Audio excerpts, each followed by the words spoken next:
ñun ay kuréelu liggéeykaay lañu suñu moyen bariwul donc lu ñu mën rek mooy sensibiliser yee parents yi que ne seen njëriñ du seen doom teel a liggéey mais seen doom jàng voilà donc xale soxlawul liggéey soxlawul xaalis xale xam-xam la soxla donc da nga koy jàngal pour su màggee mu mën a doon mag mu am ñam comme nuñ koy waxee mën a jëriñ réewam mais boo yàkkamtee ba jël sa doom yóbbu ko muy liggéey muy comme jànq wala bàyyi ko ci mbedd bi muy yalwaan en retour ñu jox la benn téeméer par bés wala dara nga defee ne mi ngi lay dimbaliwu la yaa ngi lor sa bopp yaa ngi koy lor parce que xale boobu su màggee du am jumtuwaay yi war pour mën a am liggéey boo xamante ne dina ko jëriñ donc su boobaa rek ñàkk googu ñuy wax ne famille boobu ci la nekk day continuer donc lu ñu wax perpétuation du cercle vicieux de la pauvreté donc xale boobu day nekk mag mu ñàkk comme yow ni nga ñàkkee doomam aussi nekkaat mag mu ñàkk et cetera alors que boo ko bàyyee mu dem uti xam-xam uti ay jumtuwaay pour suba mu mun a taxaw comme un citoyen modèle je pense que dina la amal njëriñ réew xale ni ko convention internationale du travail yi définir la convention 87 ni ko sunu loi yi définir mooy ko amul fukki at ak juróom-ñett et puis fii su réew mi buñ ko fàtte dem ba fàttali na ko sànq xale ba muy am fukki at ak juróom-benn dafa war a jàng dafa war a nekk école dafa am obligation parents yi ñu yóbbu ko école voilà peut-être xëy na sunu dëkk yi ni mu tëddee école yi matewul fépp et cetera tax na ba ñu bëri duñu dog ci école yi ba àpp boobu mais ba xale ba fukki at ak juróom-benn warul nekk fenn fu dul école. waaw xam nga wax naa ko léegi ñun ay syndicat lañu ay kuréelu liggéeykat donc amuñu moyen mais état déjà mettre na en place des stratégies et des dispositifs déjà bourse familiale yi pour loolu la ñu xool parents yi nga xamante ne peut-être ñàkk nañu ba nga xamante ne mënuñu sax jël en charge les scolarité des enfants ñu leen di gunge ñu mën a bàyyi xale yi ci école yi mais ñun aussi mooy lu ma wax ñun liñ ci mën peut-être ñun aussi suñu moyen mayuñu pour ñu appuyer financièrement mais mën nañ wax dem fekk leen fi ñu nekk xamal leen ne kat xale bii bàyyi ko mu jàng mooy sa njëriñ parce que da ngay defee ne yow buy jàng buy liggéey di la indil téeméer bi ngi lay dimbali mais dimbal boobu du dara parce que day téeméer boobu si ngay day continuer di dem mais soo bàyyee sa doom mu dem jàngi suba ñëw nekk ingénieur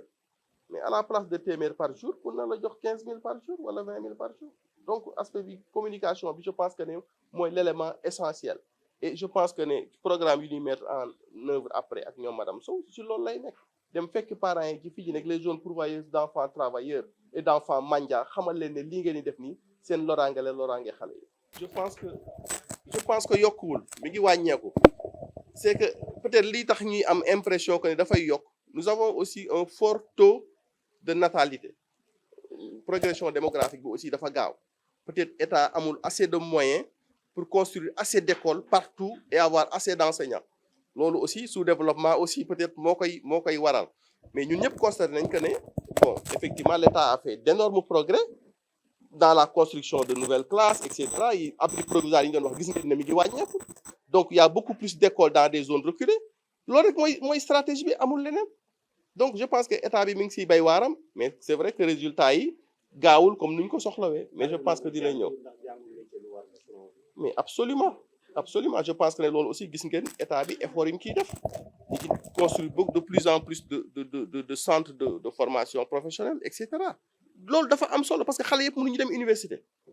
université c'est pour une certaine élite mais suñu jàppee ne c'est l'ensemble des enfants qui démarrent la scolarité dañu war a dem ba terminer seen étude universitaire mais c'est un leurre dañuy nax suñu bopp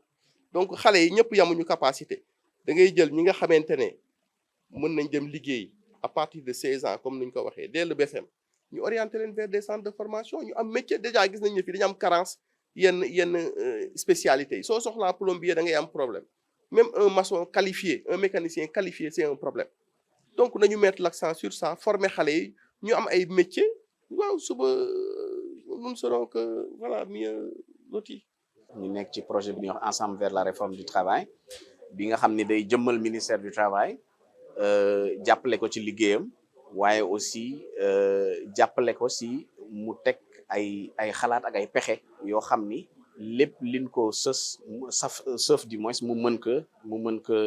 mottali si jàmm donc sasu ministère du travail ñun ci loolu na ni jàpp pour sas bi gën oyof que lépp gën yemb et ci loolu ñu gis ni ministère du travail dafay xeex li ñuy wax travail des enfants parce que fii si Sénégal li yoon wax mooy xale mënta tàmbali liggéey lu dul mu am fukki at ak juróom te dañ ni sax fukki at ak juróom benn la parce que xale dafa école dañ ne xale dafa war jàng ba fukki at ak juróom benn waaye code du travail dafa ni woon rek c'est 15 ans léegi nag ñu ngi ci sàkkaay pexe pour yóbbu ko fukki at ak juróom benn donc ñu gis ni xale yu ndaw tey ngay gis ci mbedd mi xale yu ndaw ngay gis ci miinu Kédougou yi xale yu ndaw ngay gis ci marché yi xale yu ndaw ngay gis ci chantier même maçonnerie yi demee noonu te loolu daan nañ sax gis ni xale yi des fois dañ leen di tàggat ci ay atelier jàng leen ak métier yu demee noonu mais léegi lu ci gën metti mooy xale yi dañ leen di bàyyeek toute la charge de travail mu diis mu doon yoo xam ni day affecter seen santé day affecter seen njàng et que loolu day tax rek li ñuy wax cercle vicieux de la pauvreté nit ki du si génn parce que li ñuy wax rek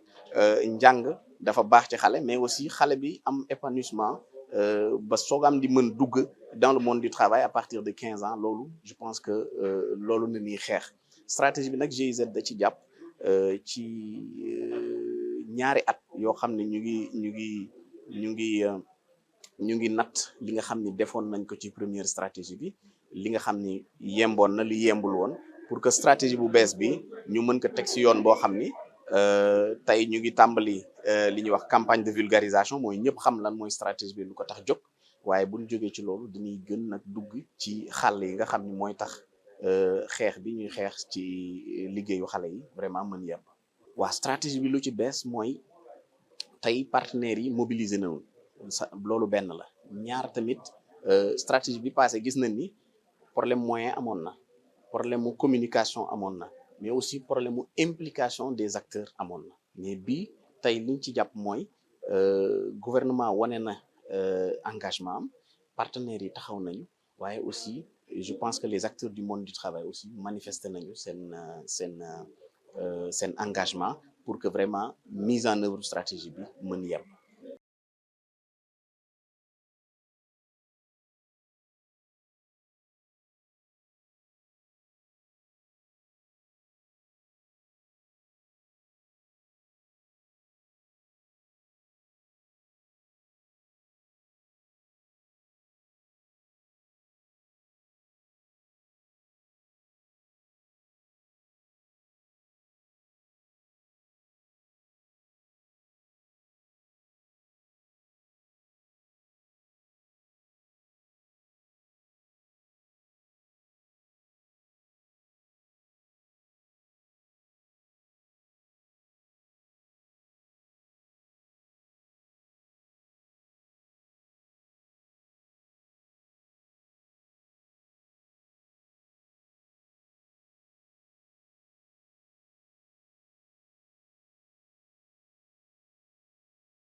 Merci beaucoup, très cher journaliste. Je suis Aline Dien,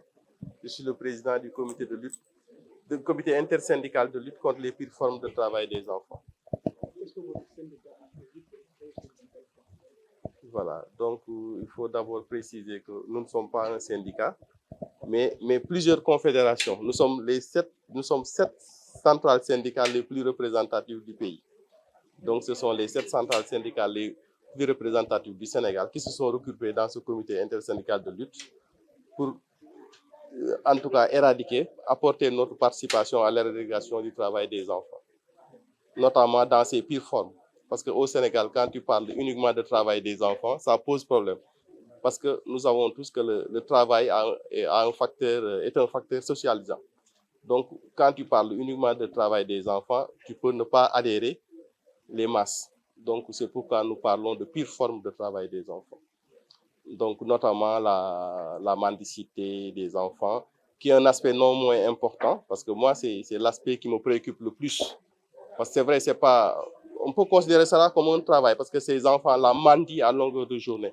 Donc, voilà, donc c'est une forme de traite aussi. On déplace des enfants d'une région à l'autre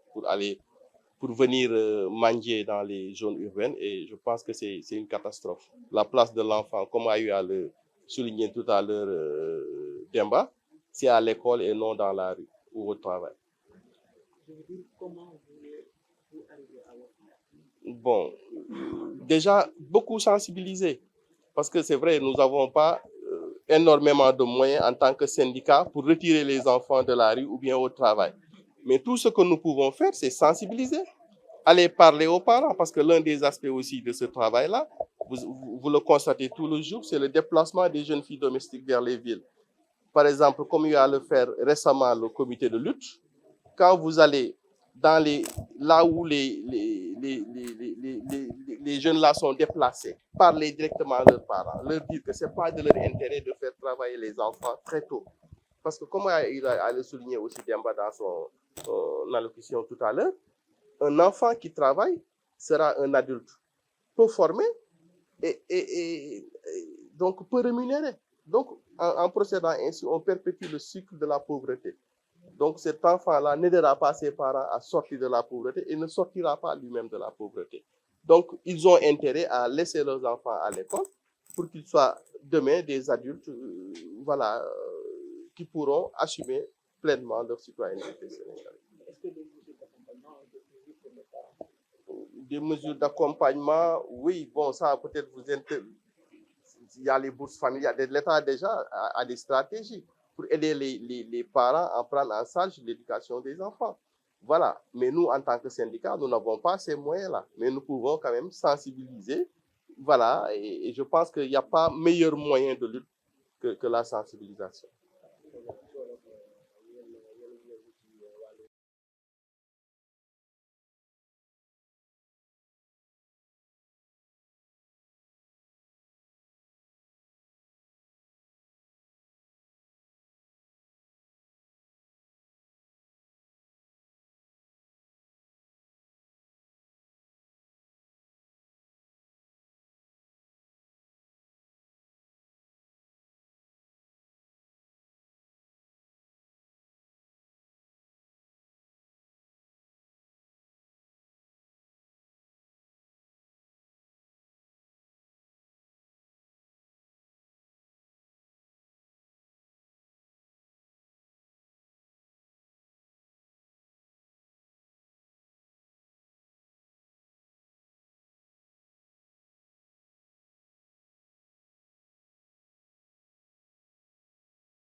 Le Sénégal, après avoir ratifié les conventions 138 relatives à l'âge minimal d'admission à l'emploi et 182 relatives aux pires formes de travail des enfants, respectives en 1999 et 2000,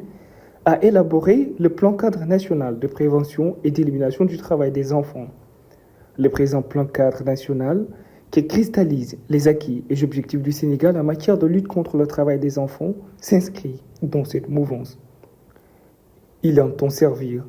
de cadre fédérateur susceptible d'harmoniser et d'intégrer les différents programmes et politiques sociaux pour créer les conditions favorables à la prévention et à l'élimination du travail des enfants. Madame Sow, coordonnatrice de la lutte contre le travail des enfants,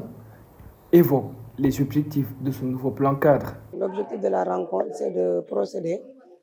au lancement officiel de la campagne de vulgarisation du plan cadre national de prévention et d'élimination du travail des enfants pour la période 2024-2028. Il s'agira de procéder en région, à Dakar certes, mais aussi en région, de faire des campagnes, une large campagne de communication, de vulgarisation de ce nouveau plan cadre. Parce que je pense que lors des allocutions, vous l'avez bien entendu, il y avait un premier plan cadre et il souffrait d'une communication, il souffrait d'une vulgarisation à large échelle. Maintenant, pour ce nouveau plan cadre, on a prévu de faire des campagnes en région, aller sur le terrain, voir tous les acteurs de mise en œuvre de ce plan cadre, partager avec eux le document, partager avec eux les actions qui sont contenues dans ce nouveau document plan cadre pour la période 2024-2028. Les défis sont nombreux.